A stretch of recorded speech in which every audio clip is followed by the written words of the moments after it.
ఇద్దరు friends same డెస్టినేషన్కి ఒక ఊరికి వెళ్ళడానికి డిసైడ్ అయ్యారు.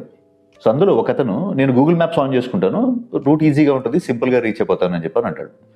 అండ్ సెకండ్ పర్సన్ నాకు షార్ట్ కట్స్ తెలుసు అండ్ రూట్ మ్యాప్ నేను నా ఓన్గా డిజైన్ చేసుకొని నేను వస్తాను అని చెప్పని అంటాడు. మ్యూచువల్ ఫండ్స్లో ఇలాంటి రెండు సినారియోస్ కనుక వస్తే వాటిల్లో ఏది ఇండెక్స్ ఫండ్ అవుతుంది, ఏది యాక్టివ్ ఫండ్ అవుతుంది? ఇండెక్స్ ఫండ్ అంటే మార్కెట్కి ఈక్వల్గా వెళ్ళటం. అంటే మార్కెట్ పెరిగితే రిటర్న్స్ పెరుగుతాయి, మార్కెట్ తగ్గితే రిటర్న్స్ తగ్గుతాయి. ఇందులో నో ఫండ్ మేనేజర్ హంగామా, లో cost and study returns. So simple, silent and powerful.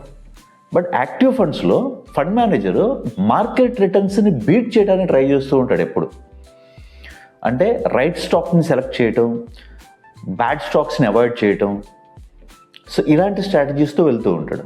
So దీనివల్ల ఏంటంటే కొంచెం కాస్ట్ పెరుగుతుంది, దాంతోపాటు రిటర్న్స్ కూడా మార్కెట్ కంటే బెటర్గా ఉంటాయి.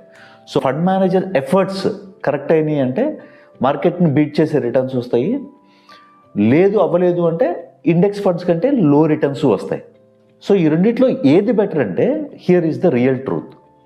సో ఎవరికైతే ఈ ఫండ్ మేనేజర్ హంగామా వద్దు, నాకు లెస్ కాస్ట్లో కావాలి అండ్ మార్కెట్తో పాటు రిటర్న్స్ వస్తే చాలు నాకు అనుకుంటారో వాళ్ళు they can go blindly with index fund.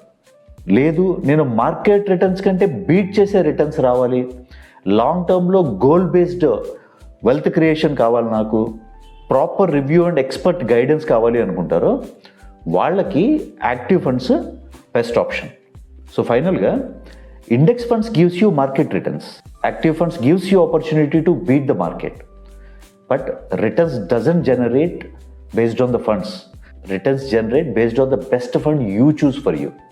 If you like the content, please like, share, subscribe to Financial Dr. Srinivas, your partner in your wealth journey. Thank you.